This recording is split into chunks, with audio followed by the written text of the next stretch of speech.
let's go ahead and write pressure. Pressure equals 150 mmHg. Volume equals 10 liters. Okay.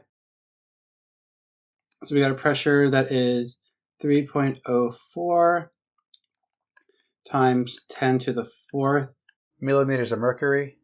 Volume equals question mark. So you have situation A, and we're going to situation B. And tell me what we know about situation A. All right, so we know that P1 is equal to 150 mmHg, millimeters of mercury. What else do we know about situation A?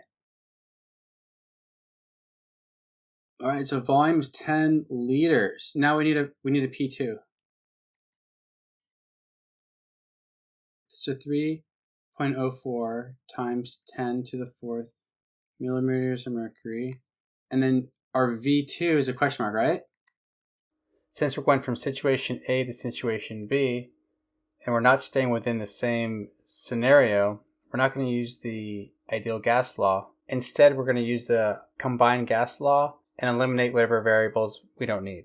So P1 V1 over T1 equals P2 V2 over T2. Now, which one of these units is not even in the problem? T. All we need is the P1 V1 and the P2 V2. That means we can get rid of the T's in the bottom. We don't need them. And this becomes Boyle's law, actually, which is P1 V1 equals P2 V2. That's how you know which one to use. So if it's a situation A to situation B problem, what formula do you put down originally? This one. You only need to know two things. Whether you're using the ideal gas law, which is PV equals nRT, or the combined gas law, which is P1 V1 over T1 equals P2 V2 over T2. So years ago, I had a student named Bridget who wanted to think of a cute way to remember PV over T equals PV over T. So she thought of Palles Verdes over tennis equals Palles Verdes over tennis. So from now on, I'm going to call the combined gas law Bridget's formula. So Bridget's formula is P1 V1 over T1 equals P2 V2 over T2. And with Bridget's formula, you can get all the other gas law formulas except for the ideal gas law. So if it's a situation A to situation B problem, which one do you need? Okay, Bridget's formula. So then you write it down, and what is Bridget's formula? Equals, and then what do you do with that? Now let's say the problem that you've already established is a Bridget's formula problem. Okay, if it doesn't have temperature, what am I scratching out? Yep, so boom. If pressure is left out, then what do? You take away the pressure. Boom, Gay-Lussac's law. No, that's Charles's law. Look, if you take away the temperature, watch this. Boom, Boyle's law. You see? If you take away the volume, that's, I think, Gay-Lussac's law. So you can use Bridget's formula to come up with which one you need.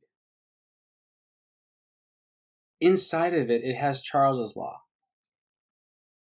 Charles's law is built into it.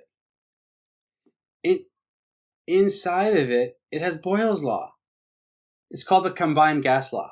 It's funny because I think you actually do better with Bridget's gas law. We've invested so much in Bridget's gas law, and I think you're starting to take to it. I really do. I think you're just being stubborn. If I say combined gas law, you're gonna be like, what? Then I'll say Bridget, and you're gonna be like, oh yeah, Palles Verdes. You should just call it combined gas law. All right. So we're ready to do this problem. Let's bring it back again.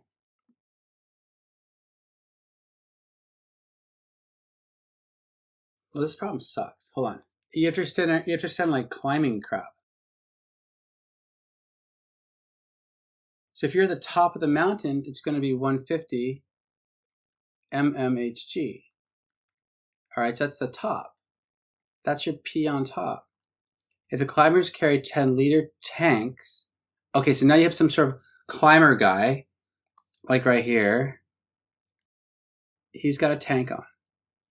If the climbers carry 10 liters tanks with an internal pressure, so this tank has a pressure in that tank, not like in the sky, of 3.04 times 10 to the fourth, what's happening is this gas is being released into the air and mixing with this new pressure that's here. So look, the gas is being released into the air, and when that gas is going into the air, is it going to be under the tank pressure or under the atmospheric pressure? Yeah, that's why that's P2, because the gas is being released into the air. So it's mixing, the gas is going from tank to out in the open. So that means that 150 milliliters of mercury that I originally said was P1 is actually P2. And our initial volume is 10 liters. Now look, see this formula right here, this P1 V1 equals P2 V2. Which one are we solving for again? Okay, so now look, in the formula, get V2 by itself before you even put numbers in. Yeah, divide by P2, divide by P2. So you're going to get V2 is equal to P1 V1 over P2. Now plug in. So 3 times 10 to the fourth times what? 10 liters. Oh, and make sure, so in case your teachers mean, that you got millimeters of mercury and you got, I didn't write the Hg there, but millimeters of mercury, and like liters, and like you're not switching like to milliliters and stuff. Okay. And then over what? What goes in the bottom?